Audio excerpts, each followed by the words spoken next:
Good morning. Good morning, sir. Good morning, sir. Okay. ગઈકાલે અભાવના 4 પ્રકારોની વાત કર્યા પછી હવે અભાવનું લક્ષણ આપવામાં આવે છે. અભાવ શું કોને કહેવાય? તો અહીંયા તર્ક સંગ્રહકારે અભાવ પદાર્થનું સામાન્ય લક્ષણ આપ્યું નથી, પરંતુ તર્ક સંગ્રહ ઉપર એક ટીકા લખાઈ છે. એના ટીકાકાર મેરુ શાસ્ત્રીએ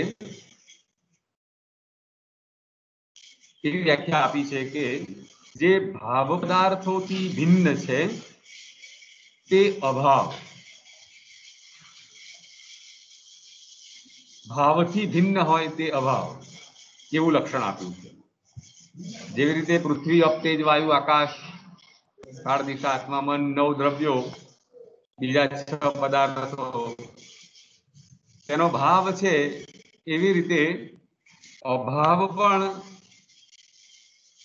ભાવરૂપ પદાર્થોથી ભિન્ન છે એવું કહે છે. અથવા એની વ્યાખ્યા એવી આપેલી છે કે જેનું જ્ઞાન તેના પ્રતિયોગિતાને અધીન હોય.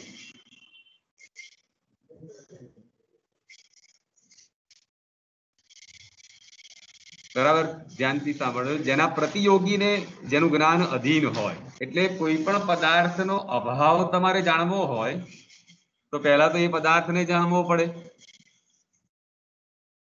જ્યાં સુધી આપણે ઘટને ન જાણતા હોય ત્યાં સુધી ઘટના અભાવને ન જાણી શકીએ. તમે ગેરેજમાં ગયા હોય અને તમને કહ્યું હોય કે આ 10 નંબરનું પાનું આપો, અને બધા અલગ અલગ પ્રકારના સાધનો પડ્યા હશે, તો તમને ખબર જ નહીં પડે કે 10 નંબરનું પાનું છે કે નથી. તો તમે શું કહેશો?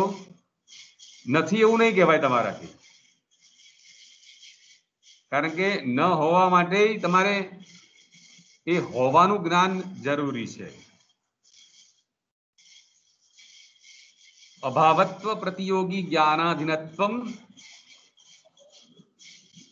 અભાવત્વમ. એટલે આ ઓરડામાં ઘટનો અભાવ છે એવું કહેવા માટે પહેલા તમારે ઘટનું જ્ઞાન હોવું આવશ્યક છે. એટલે અભાવનું જ્ઞાન તેના પ્રતિયોગી, પ્રતિયોગી એટલે વિરોધી. વિરોધી કોણ થાય? તો અભાવનો વિરોધી કોણ? તો કે ભાવ.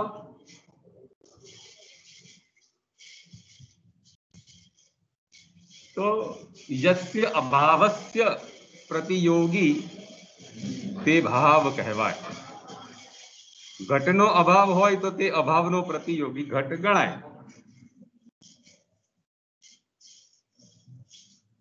સિમ્પલ વસ્તુ છે, માત્ર શબ્દોને તમારે બરાબર યોગ્ય રીતે ગોઠવવાના છે. જે ઘટને જાણતો હોય તે જ મનુષ્ય ઘટના અભાવને જાણી શકે. આમ અભાવનું લક્ષણ એવું આપ્યું કે જેનું જ્ઞાન તેના પ્રતિયોગીને અધીન હોય તે અભાવ. હવે આ અભાવ પ્રત્યક્ષ છે કે અપ્રત્યક્ષ છે તેની ચર્ચા કરવામાં આવેલી છે.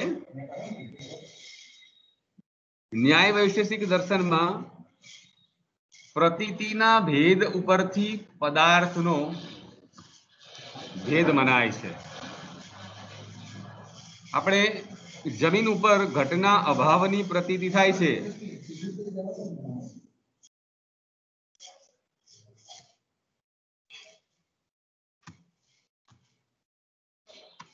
કોની પ્રતિનિધિ?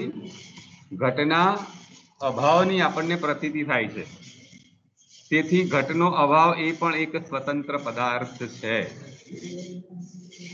ઘટ નથી એ ખબર પડે છે ને આપણને, એવી રીતે ઘટ છે એવી રીતે ઘટ નથી એવું પણ આપણને ખબર પડે છે. વળી ન્યાય વૈશેષિક દર્શનમાં અભાવને પ્રત્યક્ષથી ગ્રહણ કરાતો માન્યો છે. પ્રત્યક્ષથી ગ્રહણ કરાતો મનાય એમાં કોઈ સિદ્ધાંત કામ કરતો હોવો જોઈએ કે નહીં? તો આ દર્શનનો એક સામાન્ય સિદ્ધાંત એ છે કે જે ઇન્દ્રિયથી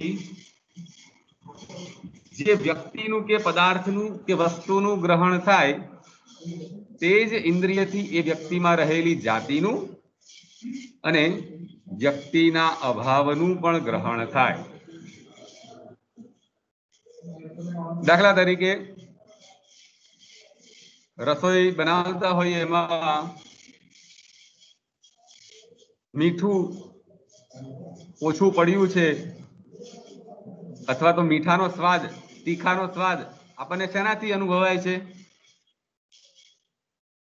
બોલો, કોઈ જવાબ આપો તો. ખીચડીમાં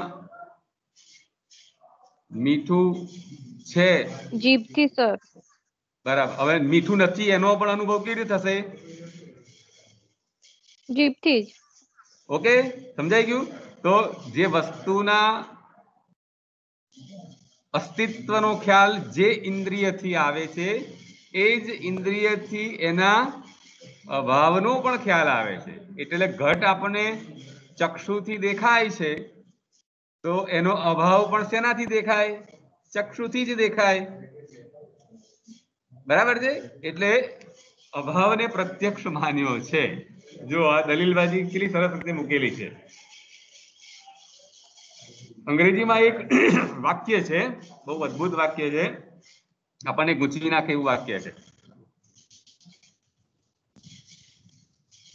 Absence of evidence is not evidence of absence. પુરાવાની ગેરહાજરી એ ગેરહાજરીનો પુરાવો નથી.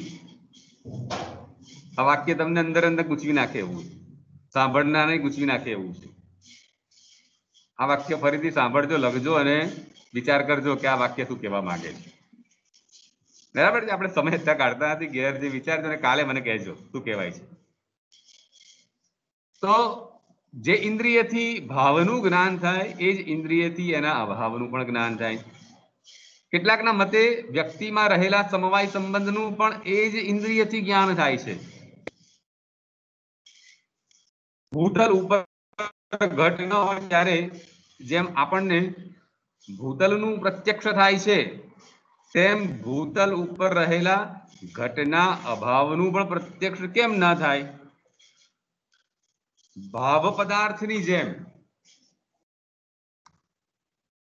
અભાવનું પણ ઇન્દ્રિયથી પ્રત્યક્ષ થાય છે. એટલે દાખલા તરીકે જો ઉદાહરણ આપ્યું, ભાવ સત્તા એટલે ભાવત્વ, સ્વરૂપ સત્તા. વૈશેષિક દર્શનમાં આ સત્તા એટલે કે વસ્તુ હોવાનો ભાવ એ માત્ર 3 પદાર્થોમાં માનેલો છે. કયા કયા 3? તો એક દ્રવ્યમાં રહે છે, ગુણમાં રહે છે અને કર્મમાં રહે છે. સત્તા એટલે કે હોવાપણું એ આ 3 પદાર્થોમાં સમવાય સંબંધથી રહે છે. સામાન્ય, વિશેષ અને અભાવ એ 3માં સત્તા રહેતી નથી, પણ સ્વરૂપ સત્તા કે સ્વાત્મ સત્તા રહે છે.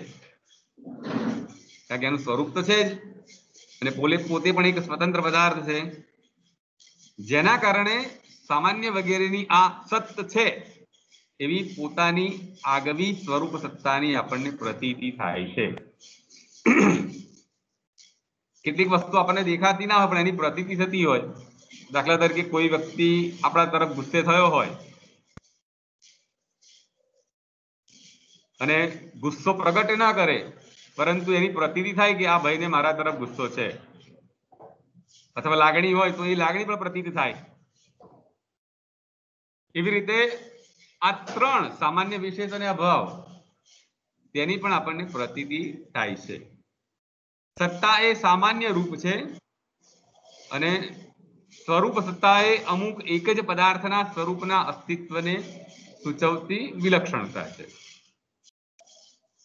હવે આ ભાવત્વ ભાવરૂપ હોવું એ ગુણધર્મ દ્રવ્ય, ગુણ, કર્મ, સામાન્ય, વિશેષ અને સમવાય એ છ પદાર્થોમાં રહેલું આપણને સમજાય.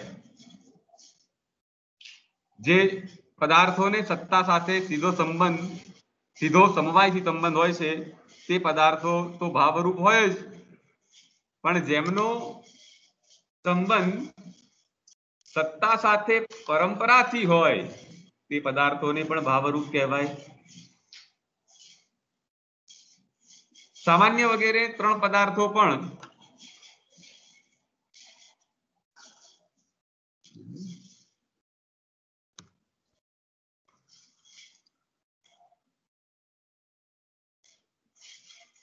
ભાવરૂપ છે, કારણ કે સત્તા સાથે તેમનો પરંપરાથી સંબંધ જોડાય છે.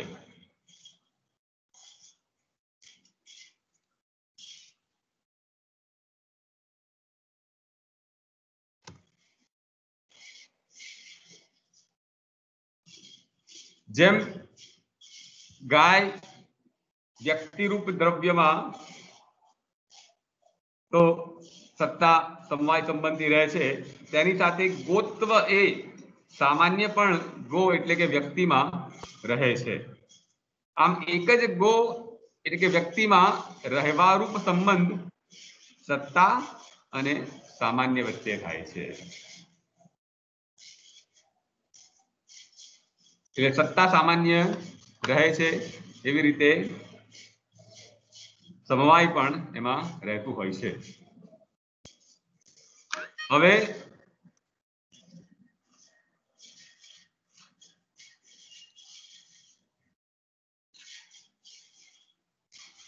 જેમાં સત્તા રહેતી નથી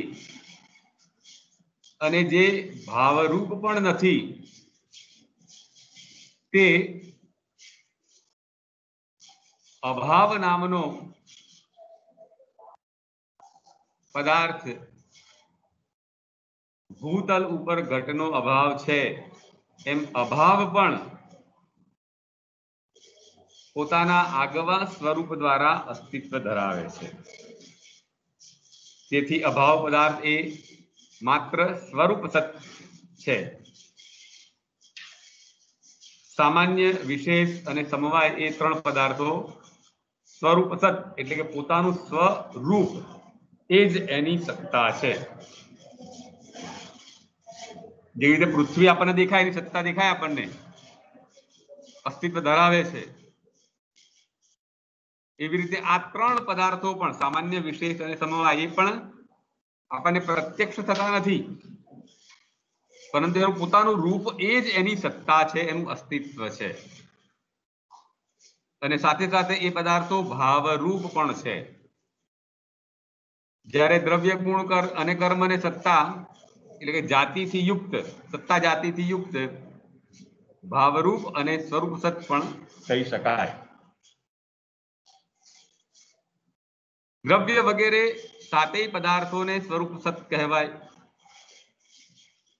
અભાવ વગરના છ પદાર્થોને ભાવરૂપ કહી શકાય અને દ્રવ્ય, ગુણ, કર્મ અને સત્તા સામાન્ય સાથે જોડેલા ગણી શકાય. ઓકે, તો આ શબ્દોને ખાલી તમારે વિસ્તૃત કરવાના છે કે અભાવ પણ એ પ્રત્યક્ષ છે અને સ્વરૂપ સત્તા વાળો છે. અહીં આપણું એક વિભાગ આપણો પૂરો થયો. અહીંયા કયો વિભાગ પૂરો થયો? 7 પદાર્થોનું નિરૂપણ આપણે પૂરું કર્યું. બરાબર છે. હવે અહીંથી એક નવો વિભાગ શરૂ થાય છે. કયો નવો વિભાગ? કે અહીંથી દ્રવ્ય લક્ષણ પ્રકરણ શરૂ થાય છે. કયું? દ્રવ્ય લક્ષણ પ્રકરણ. એમાં પહેલું દ્રવ્ય કયું છે? પૃથ્વી છે. હવે 9 દ્રવ્યો સુધી યાદ રાખજો બરાબર. હવે તમારા મગજમાં આપણો જે તર્ક સંગ્રહ ગ્રંથ છે એ બરાબર બેસશે.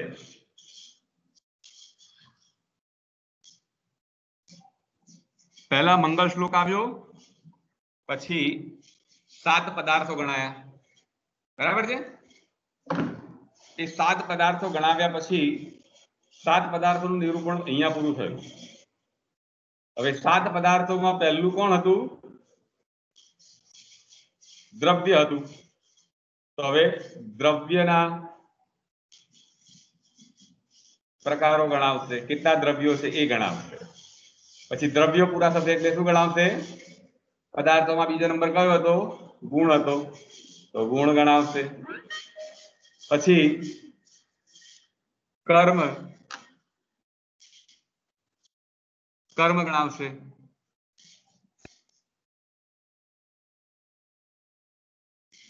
પછી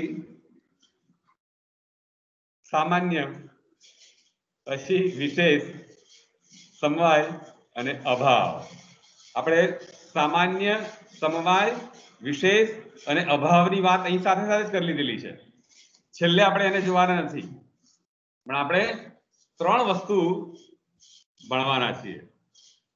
હવે તમારી પાસે 3 વસ્તુને સમજવાનો સમય છે. કયો? પહેલા 9 દ્રવ્યો જોવાના, પછી 24 ગુણો જોવાના અને 5 કર્મો જોઈશું એટલે આપણું તર્ક સંગ્રહ પૂરું. ધીમે ધીમે હવે આપણે દરેકમાં એટલે કે દ્રવ્ય આવશે એમાં 1 2 થોડા વિસ્તૃત રૂપે જઈશું, પછી ધીમે ધીમે ફટાફટ આવી જશે, કારણ કે બધાનું નિરૂપણ સરખું આવશે. તો પહેલું શું છે? દ્રવ્ય છે. પહેલું દ્રવ્ય ગંધવતી પૃથ્વી. પૃથ્વીનું લક્ષણ અહીંયા આપેલું છે. કોને કહેવાય પૃથ્વી? કે જેમાં ગંધ હોય એને પૃથ્વી કહેવાય. હવે દરેકમાં આવી રીતે જ આવશે. પાણી આવશે એટલે તરત આવશે શીતલ સ્પર્શ વત્ય આપહ, વત પ્રત્યય વધારે સાથે જોડાશે. ઉષ્ણ સ્પર્શવત તેજ, રૂપ રહિત સ્પર્શવાન ત્યાં જુદું આવશે, ત્યાં જુદી વાત કરીશું આપણે. ઓકે, તો બધામાં આ રીતે આવશે. પહેલું ગંધવતી પૃથ્વી, પછી શું આવશે? સા દ્વિવિધા, નિત્યા અનિત્યા ચ. પછી પહેલું કે પહેલું કોણ કીધું? નિત્યા. તો નિત્યા કોણ છે? તો કે પરમાણુ રૂપા નિત્યા. પછી કયું કીધું? અનિત્યા. તો અનિત્યા કોણ છે? તો કાર્ય રૂપા. પુનઃ ત્રિવિધ, ફરી પાછી કાર્ય રૂપ કેવી છે? હવે પરમાણુ રૂપની વાત પૂરી થઈ ગઈ, હવે અનિત્યની વાત કરે છે. તો અનિત્ય પૃથ્વી 3 પ્રકારની ફરીથી પાછી છે. કયું? શરીર, ઇન્દ્રિય અને વિષય ભેદને કારણે. હવે પછી શરીર કોણ છે? તો કે અસ્મદાદિ નામ શરીર. ઇન્દ્રિય કોણ છે? ઇન્દ્રિયમ ગંધ ગ્રાહકમ ગ્રહણ નાસાગ્રવર્તી. વિષય કોણ છે? મૃત પાષાણાદિ.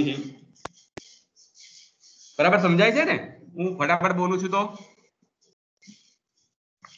યામિક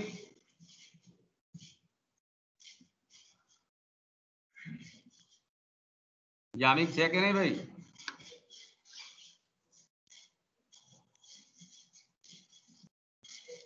ભાઈ યામિક,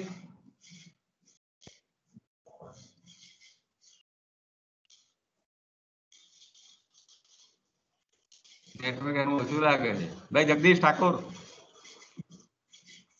હા સર. હું ફટાફટ બોલું, સમજાય છે ને બરાબર? હા સર. ઓકે, આ ચાર્ટમાં જોઈ લો. જો ગંધવતી પૃથ્વી લક્ષણ છે એનું. એના પહેલા 2 પ્રકાર કયા? નિત્ય અને અનિત્ય. નિત્ય કોને કહેવાય? પરમાણુને અનિત્ય કોને કહેવાય? કાર્યરૂપને. કાર્યના પાછા 3 પ્રકાર. કાર્યરૂપા પૃથ્વીના 3 પ્રકાર કયા કયા? એક શરીર હોય, ઇન્દ્રિય હોય અને વિષય હોય. શરીર કોનું શરીર કહેવાય? તો આપણું, પશુ પક્ષીઓનું વગેરેનું શરીર શું છે? એ શરીર રૂપા પૃથ્વી છે. ઇન્દ્રિય કોને કહેવાય? તો નાસાગ્રવર્તી, નાસિકાના અગ્રભાગમાં. નાકને ના કહેવાય હો. કેટલાક વ્યક્તિઓનું અકસ્માતમાં નાક કપાઈ જાય છે તો પણ એને સુગંધ આવતી હોય, બરાબર છે. કોઈકનો કાન આખો કપાઈ ગયો હોય તો પણ એને સંભળાતું હોય, અને કોઈકનો કાન હોય તો પણ ના સંભળાતું હોય. ઇન્દ્રિય કોને કહેવાય? આપણે આગળ બહુ મજા આવશે વિસ્તૃત રીતે સમજીએ છીએ. અને વિષય કોને કહેવાય? માટી, પથ્થર, પૃથ્વી, એ બધું શું કહેવાય?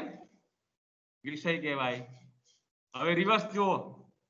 તમે કોણ છો? મેં તમને શરૂઆતમાં કહ્યું હતું ને કે તર્ક સંગ્રહકાર અથવા તો નૈયાયિક વૈશેષિકો આખા બ્રહ્માંડને માત્ર 7માં વિભક્ત કરી દે છે, 7માં વર્ગીકૃત કરી દે છે. રસોડામાં તમારું મસાલિયું હોય ને, મસાલિયું એક જ દેખાતું હોય, એટલે એમાં અલગ અલગ બધા મસાલા, 25 જાતના મસાલા હોય છે ને, 25 જાતની ડબ્બીઓ હોય છે, એનું તમે વર્ગીકરણ કરેલું હોય. એવી રીતે આ એક જ ડબ્બામાં, કયા તર્ક સંગ્રહ નામના એક જ ડબ્બામાં આખા બ્રહ્માંડને લખી નાખ્યું. તો 7 પદાર્થોમાં આપણે ક્યાં આવીએ છીએ? કોઈ કહેશે? નંદની, 7 પદાર્થોમાં આપણે ક્યાં આવીએ? हाँ सर. એમાં આવીએ આપણે? દ્રવ્યમાં. હા, બરાબર છે. દ્રવ્યમાં. કયા દ્રવ્યમાં? પૃથ્વીમાં. પૃથ્વીમાં હા. કયા? કઈ રૂપી પૃથ્વીમાં? અનિત્ય પૃથ્વીમાં. અનિત્યમાં કયું? કાર્ય રૂપા. એમાંય કયું? તો શરીરમાં. બરાબર છે. જુઓ, શરીર, हाँ सर. અનિત્ય, કાર્ય રૂપા પૃથ્વી. પૃથ્વી, અને પૃથ્વી કોણ છે? એક પ્રકારનું દ્રવ્ય છે, અને દ્રવ્ય કોણ છે? એક પ્રકારનો પદાર્થ છે. ઓકે, જુઓ હવે બરાબર. જો સમવાય સંબંધથી ગંધવાળી જે છે તે પૃથ્વી છે, તે 2 પ્રકારની છે. નિધિ છે? નિધિ हाँ सर. વાંચો, ગુજરાતી વાંચો અનુવાદ. સમવાય સંબંધી ગંધવાળી જે છે તે પૃથ્વી છે, તે 2 પ્રકારની છે, નિત્ય પૃથ્વી અને અનિત્ય. પરમાણુ રૂપે રહેલી પૃથ્વી નિત્ય છે. ઘટ પટ વગેરે કાર્યરૂપે રહેલી પૃથ્વી અનિત્ય વિનાશી છે. વળી તે કાર્યરૂપ પૃથ્વી 3 પ્રકારની છે. શરીર, ઇન્દ્રિય અને વિષય એમ ત્રણેય વચ્ચે ભેદ હોવાના કારણે શરીર રૂપે રહેલા પૃથ્વી, ઇન્દ્રિય રૂપે રહેલી પૃથ્વી અને વિષય રૂપે રહેલી પૃથ્વી, આમ 3 પ્રકાર પડે છે. આપણા તેમજ પશુઓ વગેરેના શરીરે એક પ્રકારની પૃથ્વી છે. નાસિકાના અગ્રભાગ ઉપર રહેલી ગંધને ગ્રહણ કરનારી, ઘ્રાણ સૂંઘવા માટેની ઇન્દ્રિય એ ઇન્દ્રિય રૂપ પૃથ્વી બીજા પ્રકારની છે. માટી, પથ્થર વગેરે વિષય રૂપે રહેલી પૃથ્વી ત્રીજા પ્રકારની છે. Okay, good. સમજાઈ ગયું એટલું? આમાં કશું વધારે વિશેષ છે નહીં. હવે તમે કેવા થઈ ગયા છો? તમને ડ્રાઇવિંગનું પાકું લાયસન્સ મળી ગયું. હવે તર્ક સંગ્રહમાં તમારો પ્રવેશ થઈ ગયો. હવે આપણી ગાડી કેવી જશે? ઝડપથી જશે. ઓકે. આ રવિ ભરવાડ કોણ છે ભાઈ? નવો આવ્યો છે.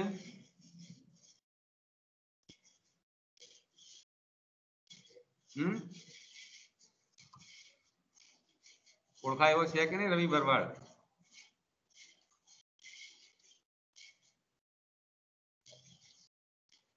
હવે આગળ જોઈએ,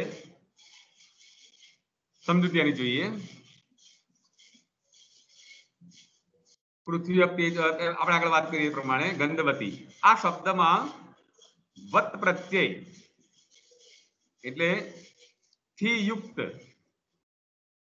વત પ્રત્યય જ્યાં જ્યાં આવે ત્યાં તમારે સમજવાનું કે એનો અર્થ સમવાય સંબંધ થાય છે. સમવાય સંબંધને સૂચવે છે. ઓકે, એટલે કે સમવાય સંબંધથી ગંધ જેમાં રહે છે તે પૃથ્વી. જો આમ માનીએ તો, આમ ન માનીએ તો શું થાય?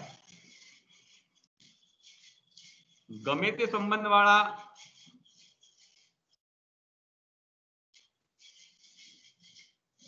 ગમે તે સંબંધથી ગંધવાળા હોવું એવું લક્ષણ કરીએ તો શું થાય? એ લક્ષણ કાલને પણ લાગુ પડી જાય. કાલ એટલે કોણ? કાળ, દિક્કાળ છે, દિક્કાળાત્મા. કેમ? કારણ કે મહાકાલમાં કાલિક સંબંધથી ગંધવાળા હોવું વગેરે બધા જ લક્ષણ એમાં રહે છે.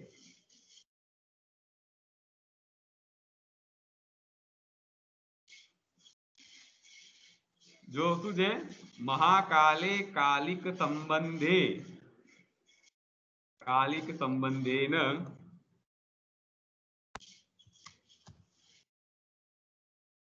સકલ લક્ષણાનામ સત્વમ આવિષ્કૃતમ નૃસિ પ્રકાશિકા નામની ટીકામાં આ કહેલું છે વાત. આ મહાકાલે સંસ્કૃત વાંચવાની જરૂર નથી, તમારે યાદ રાખવાની જરૂર નથી, પણ આટલું યાદ રાખવાનું કે ગમે તે સંબંધથી એમ કહ્યું હોત ને,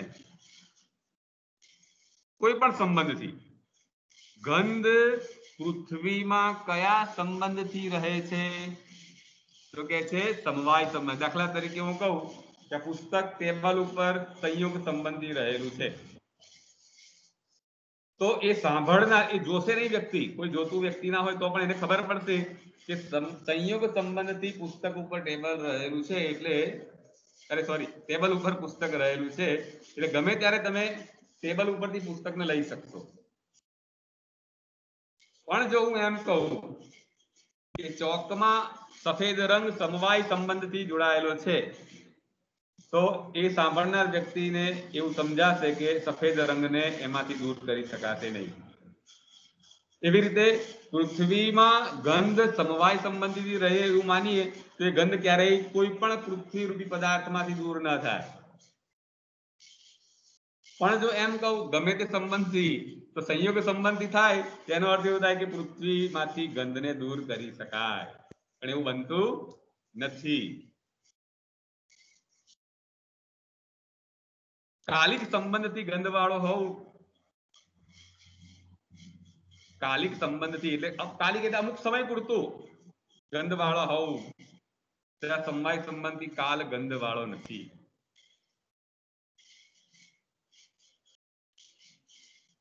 ગુલાબના બગીચા ઉપરથી પવન આવતો હોય, તે પવન કેવો થઈ ગયો? સુગંધિત થઈ ગયો. તો એને પૃથ્વી કહેવાશે? વાયુને ના કહેવાય. એટલે કાલિક એટલે થોડાક સમય પૂરતું હોય છે, એટલે એ અતિવ્યાપ્ત થતું નથી. કેમ? કારણ કે એ સમયમાં ગંધ વાળા હોવું એ સમવાય સંબંધી હોતું નથી. જ્યારે પૃથ્વીમાં ગંધ કેવી હોય છે? સમવાય સંબંધથી રહેતી હોય છે. ઓકે. વળી કોઈ પ્રશ્ન એવું કરે છે કે ગુલાબ જળ પણ ગંધ વાળું હોય છે. ગુલાબ જળ હોય તમારું, આપણે મોઢે લગાવો છો ને બધા ફેસ વોશ કરવા માટે, તો એ ગુલાબ જળ ગંધ વાળું છે એમ સ્વીકારીએ તો એને પણ પૃથ્વી કહેવી પડે. તો આ લક્ષણ એમાં અતિવ્યાપ્ત થઈ ગયું. તો આનું સમાધાન એવું આપવામાં આવે છે કે ગુલાબ જળમાં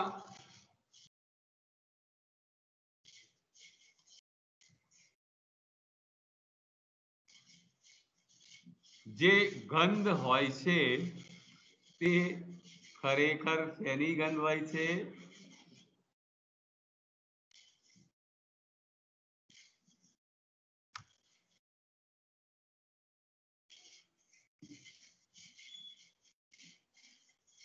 ગુલાબ જળમાં રહેલી ગંધ શેની હોય છે? ગુલાબના મિશ્ર થયેલા અણુઓની હોય છે. જળ જે હોય, પાણી, પાણીમાં ગુલાબ નાખો એટલે ગુલાબ કયું તત્વ છે? હવે તમારે યાદ રાખવાનું કે જે જે પદાર્થમાંથી ગંધ આવતી હોય એને પૃથ્વી કહેવાય. જયદીપ, સમજાયું? હા સર. જે કોઈ પદાર્થમાંથી ગંધ આવે એને પૃથ્વી કહેવાય. હવે હું તમને પ્રશ્ન પૂછું, નંદી, વૃક્ષને પૃથ્વી કહેવાય? વૃક્ષને પૃથ્વી કહેવાશે?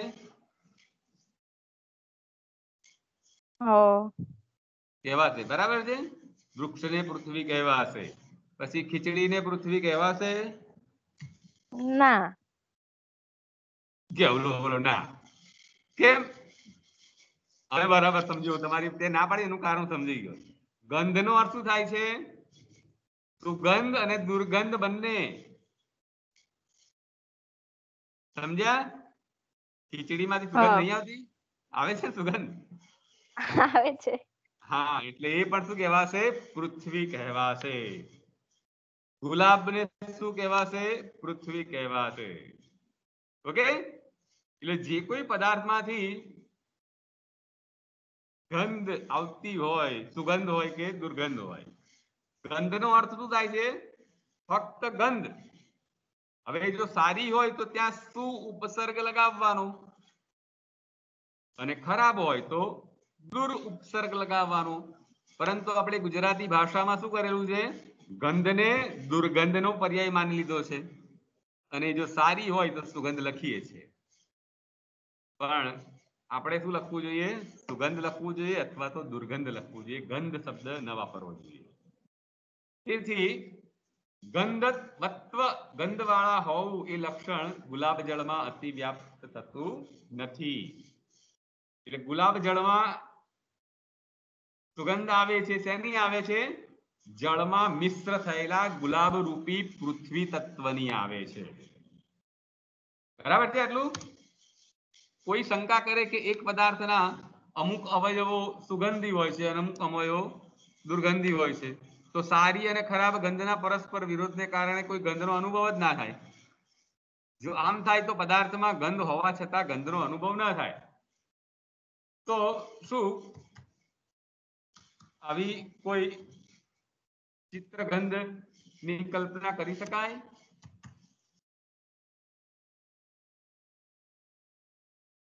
તો આવા પદાર્થમાં સારી કે ખરાબ ગંધ, મિશ્ર ગંધ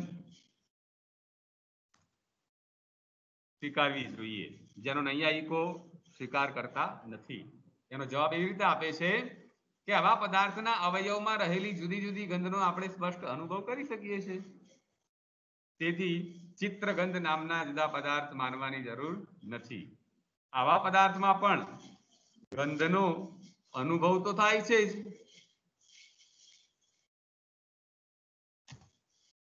તેથી ગંધવતી પૃથ્વી એ લક્ષણ જુદી જુદી ગંધવાળા અવયવોથી યુક્ત પદાર્થોને પણ લાગુ પડી શકશે.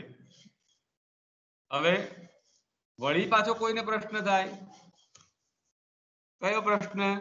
કે ઉત્પત્તિ પછીની પ્રથમ ક્ષણમાં પૃથ્વી પદાર્થમાં ગંધ હોતી નથી, તો શું પૃથ્વી એને પૃથ્વી ન કહેવાય? તો એનો પણ જવાબ અપાયો છે. વૈશેષિકોના મત પ્રમાણે ઉત્પત્તિ પછીની ક્ષણ માટે ગુણ રહિત રહે છે.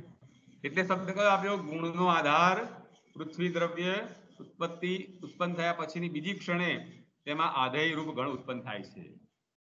આમ માનીને વૈશેષિક દર્શનમાં દ્રવ્ય અને ગુણ બંને તદ્દન ભિન્ન પદાર્થ માનેલા છે. દ્રવ્ય રૂપી આશ્રય અને ગુણ રૂપી આશ્રિત એ જ ક્ષણે ઉત્પન્ન થાય માનીએ તો આશ્રય આશ્રિતનો ભેદ કરી શકાય નહીં. તેથી એવી શંકા ઊભી કરી છે કે પૃથ્વી દ્રવ્ય ઉત્પત્તિ પછીની પ્રથમ ક્ષણે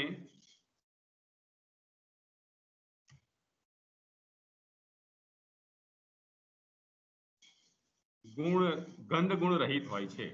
એટલે કે જે ગંધયુક્ત હોય તેને પૃથ્વી કહેવાય. એ લક્ષણ ઉત્પત્તિ પછીની પ્રથમ ક્ષણને લાગુ ન પડે. પરિણામે લક્ષણમાં અવ્યાપ્તિનો દોષ આવી જાય. એનું સમાધાન એવું આપ્યું છે કે વિવક્ષિત સ્વરૂપમાં વિસ્તૃત કર્યું છે. એટલે ગંધવતી પૃથ્વી કહેવાને બદલે એને લક્ષણ આવું આપ્યું. જો ગંધ સમાનાધિકરણ દ્રવ્યત્વ અપર જાતિમતી પૃથ્વી. ગંધ સમાનાધિકરણ દ્રવ્યત્વ, એટલું જે આપણે દ્રવ્યનું લક્ષણ આપ્યું ને એ જ પ્રકારનું છે. અહીંયા પેલામાં ગુણ સમાનાધિકરણ લખ્યું, અહીંયા ગંધ લખી દીધું છે. એટલે કે ગંધની સાથે સમાન અર્થાત એક જ અધિકરણ કે આશ્રયમાં રહેતું હોય એવું દ્રવ્યત્વ, પણ એ દ્રવ્યત્વ એ જાતિ તો પૃથ્વી, પાણી, તેજ વગેરે નવેમાં લાગુ પડે છે. એટલે લખ્યું પૃથ્વીત્વ એ દ્રવ્યત્વ જાતિનો એક ઉપપ્રકાર છે. એટલે કે દ્રવ્યત્વની અપેક્ષા પૃથ્વીત્વ એ અપર જાતિ છે. આમ વિસ્તૃત લક્ષણ થયું કે ગંધની સાથે એક જ આશ્રયમાં રહે તેવી પૃથ્વીત્વ જાતિથી યુક્ત હોય તે પૃથ્વી. આ લક્ષણ ઉત્પત્તિની પ્રથમ ક્ષણની પૃથ્વીને પણ લાગુ પડશે, કારણ કે તેમાં પૃથ્વીત્વ તો રહેલું છે જ. આ રીતે પથ્થર જેવા પદાર્થોમાં ભલે ઉદ્ભૂત કે પ્રગટ સ્વરૂપમાં ગંધ નથી હોતી,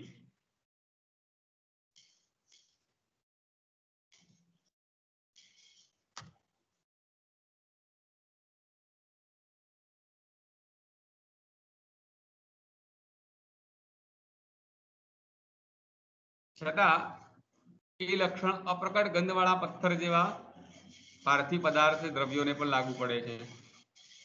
જો કોઈકને શંકા થાય ને એવું કે ભાઈ પથ્થરમાં તો ગંધ નથી,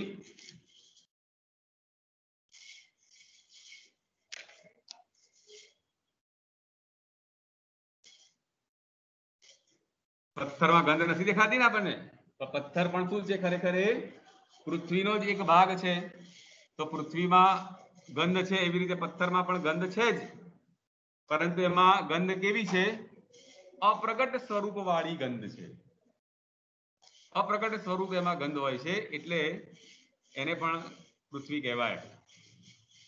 ગંધવતી એ પૃથ્વી દ્રવ્યનો વ્યાવર્તક અર્થાત પૃથ્વી દ્રવ્યને બીજા જલ દ્રવ્યથી ભિન્ન દર્શાવી આપતો ગુણધર્મ છે. ગંધ ઉપરાંત પૃથ્વીમાં રૂપરસ સ્પર્શ સંખ્યા વગેરે બીજા 13 ગુણો પણ રહે છે. આપણે આગળ એનું વર્ગીકરણ કરેલું છે. હવે પૃથ્વીના વિભાગો આપ્યા છે. 3 વિભાગો પાડ્યા હતા ને.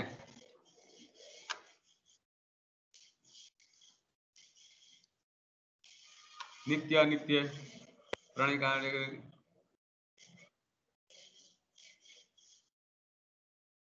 નિત્ય અનિત્ય, પરમાણુ રૂપે રહેલી નિત્ય, કાર્ય રૂપે ઘટપટાદી કાર્ય રૂપે રહેલી અનિત્ય.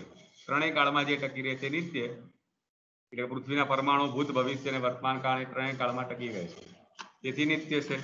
જ્યારે ઘટપટાદી પાર્થિવ દ્રવ્યો ઉત્પત્તિની પહેલા હોતા નથી, તેમજ એ દ્રવ્ય વિનાશ પામ્યા પછી પણ હોતા નથી, તેથી કારણરૂપ નિત્ય પરમાણુમાંથી બનેલી ઘટપટાદી રૂપે રહેલી કાર્યરૂપ પૃથ્વી અનિત્ય હોય છે. એટલે વસ્ત્રનો નાશ થઈ જાય છે, પરંતુ એના પરમાણુઓનો નાશ થતો નથી. ઓકે, હા, આ એક મહત્વનું આપણે અહીંયા વાત શીખવાની છે. હજી 10 મિનિટ છે, શીખાઈ જશે. ઇન્દ્રિય કોને કહેવાય? બરાબર દેખાય છે ને સ્લાઇડ? હા સર. બરાબર ધ્યાનથી સમજજો. ઇન્દ્રિય કોને કહેવાય? આપણે કહી તો દીધું, આંખ, નાક, કાન, જીભ, સ્પર્શ. બરાબર છે. હવે એનું લક્ષણ શું લક્ષણ આપ્યું? શબ્દ ઇતર ઉદ્ભૂત વિશેષ ગુણ અનાશ્રયત્વે સતી જ્ઞાન કારણ મન સંયોગ ઇન્દ્રિયત્વમ. બોલો, આટલી વ્યાખ્યા છે લાંબી. ઇન્દ્રિય કે આંખને, આંખ કોને કહેવાય? આંખ એટલે શું? આ આંખ કીકી દેખાય છે તે ઇન્દ્રિય છે? હમણાં જ મેં તમને કહ્યું નાક એટલે આ નાક બહાર દેખાય છે એ ઇન્દ્રિય છે? જો એ કપાઈ જાય તોય સુગંધ તો આવે છે. સમજે? આ વિજ્ઞાન જો આપણે સાયન્સ ભણીએ છીએ, અહીંયા બાયોલોજી આવશે, અહીંયા શરીર વિજ્ઞાન કે શરીર વિજ્ઞાનની વાત છે. તો જો મેં તમને હંમેશા કહ્યું કે વ્યાખ્યા જ્યારે કરો તમે, ત્યારે વ્યાખ્યાને શું કરવાનું હોય છે? પાછળથી સમજવાની હોય. આવું વ્યાખ્યા આવી જો. ઇન્દ્રિય કોને કહેવાય? તો મનના સંયોગને કહેવાય. કયા મનના સંયોગને? તો જ્ઞાનના કારણરૂપ મનના સંયોગને. એ કેવો હોવો જોઈએ? તો વિશેષ ગુણનો અનાશ્રય હોવો જોઈએ. કેવા વિશેષ ગુણનો અનાશ્રય? કે ઉદ્ભૂત વિશેષ ગુણનો. બધા ઉદ્ભૂત? તો કે ના, શબ્દથી જુદા. शब्द इतर उद्भूत विशेष गुण अनाश्रयत्वे सति ज्ञान कारण मन संयोग इंद्रियत्वम। હવે આને આપણે ક્રમમાં સમજીએ। કોઈ પણ વસ્તુ હોય છે ને તમને કેવી રીતે દેખાય છે? આપણે ખાલી આંખનું ઉદાહરણ લઈએ, બીજી બધી ઇન્દ્રિયો આપણે સમજી જઈશું। ટેબલ તમારી સામે પડ્યું છે, કિસ્મત છે કે નહીં? ભાવના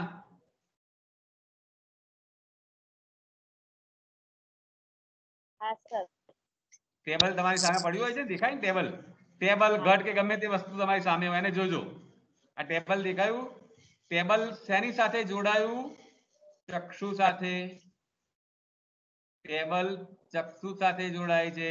આ ચક્ષુ કોની સાથે જોડાયું? મન સાથે જોડાયું।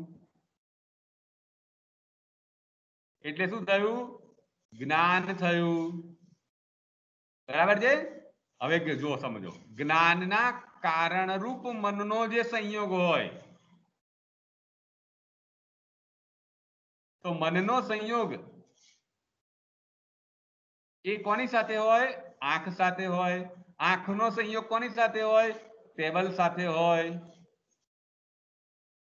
ઇન્દ્રિય કોને કહી છે? મનના સંયોગને ઇન્દ્રિય કહેલી છે।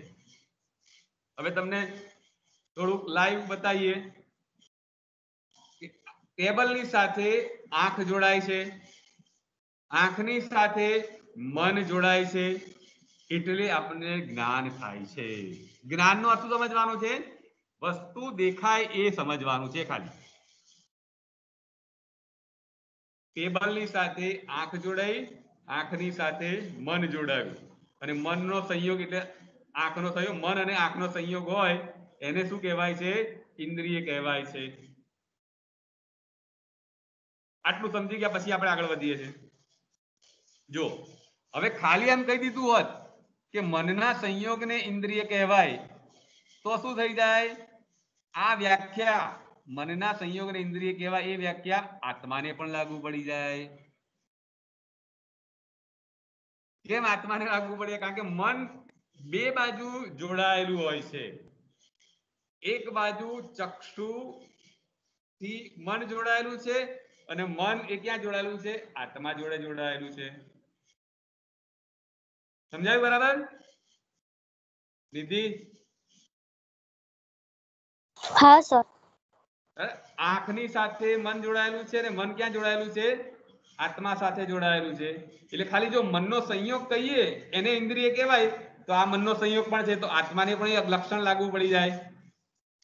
એટલે એમાં શબ્દ મૂક્યો કયો? કે વિશેષ ગુણનો આશ્રય ન રહેતો હોય। તો ઇન્દ્રિયમાં કોઈ વિશેષ ગુણ રહેતો નથી, આત્મામાં વિશેષ ગુણ રહે છે। આત્માનો જ્યારે આપણે લક્ષણ બોલું તેમાં ઘણા બધા વિશેષ ગુણ રહે છે। એટલે શબ્દ કયો મૂક્યો? કે મનનો સંયોગ એવો હોવો જોઈએ કે જે વિશેષ ગુણનો આશ્રય ન બનતો હોય। તો ઇન્દ્રિય કોઈ પણ પ્રકારના વિશેષ ગુણનો આશ્રય નથી બનતી। પછી પાછું ફરી આવ્યું, કેમ?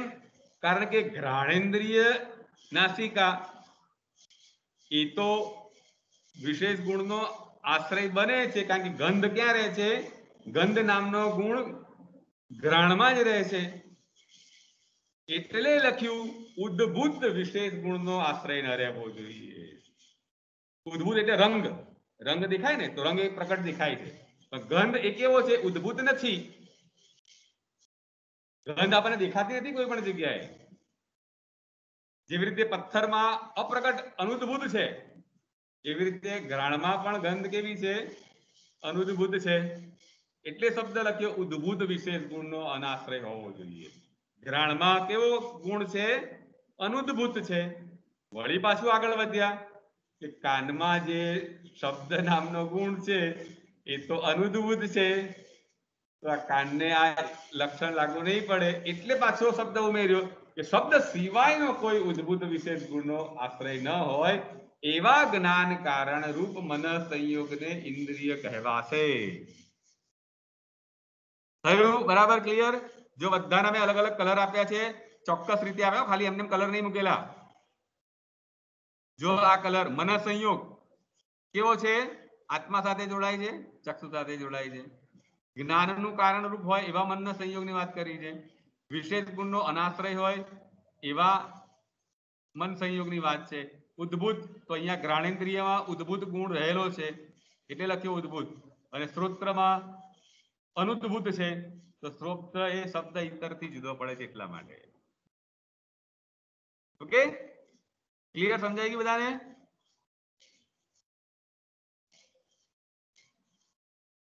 બોલો બોલો.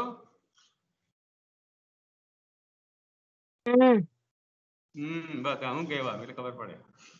હવે બીજી એક, મોટે ભાગે આપણા ઘરોમાં એક ચિત્ર હોય છે, મહાભારતનું ચિત્ર હોય છે ને. કયું દ્રશ્ય હોય છે પોસ્ટર આપણા ઘરમાં? નિધિ? રથ વાળું અને ઘોડા વાળું. હા, યસ, એક્ઝેક્ટલી, સરસ, વેરી ગુડ. રથ ઉપર બે વ્યક્તિઓ હોય છે. કયા કયા બે વ્યક્તિઓ? એક સારથી કૃષ્ણ હોય છે અને બીજા અર્જુન બેઠેલા હોય છે. આ જે આપણું જે સ્લાઇડ છે ને, એ રથની સ્લાઇડ છે. કોઈને ખબર પડે આમાં? રથની સ્લાઇડ મેં દોરી છે, પડે ખબર? હા કે ના તો પાડો. હા સર. રથ દેખાય, ખબર પડે? એટલે આ ઇન્દ્રિયને લખ્યું છે ને એ રથ લાગે છે. હા, ના, ઇન્દ્રિય અને રથ નહીં, રથ જ આખો આ ચિત્ર છે આખામાં. જો આ 5 ઇન્દ્રિયો એટલે 5 ઇન્દ્રિયો થઈ ગઈ. 5 ઇન્દ્રિયો થઈ ગઈ. આ શું છે? આ ઘોડા છે. 5 ઇન્દ્રિયો કોણ છે? હા, એટલે હું એ જ કહેતી હતી કે ઘોડા છે. હા, બરાબર છે. ઇન્દ્રિયો 5 એ 5 છે, શું છે? ઘોડા છે. અને એને લગામ કઈ છે? મનનો સંયોગ. બરાબર છે? મનનો સંયોગ એ શું છે? એની લગામ છે. એનો સારથી કોણ છે? કૃષ્ણ છે.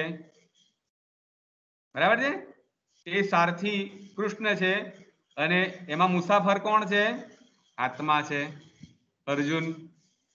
અને આખું જે શરીર છે આપણું, એ શરીર એ રથ છે. આ ઇન્દ્રિયો ક્યાં રહેવાની છે? રથમાં જ રહે છે ને? શરીરમાં જ રહે છે. શરીરમાં ઇન્દ્રિયો છે અને રથમાં ઘોડા છે. શરીર પોતે અર્જુન છે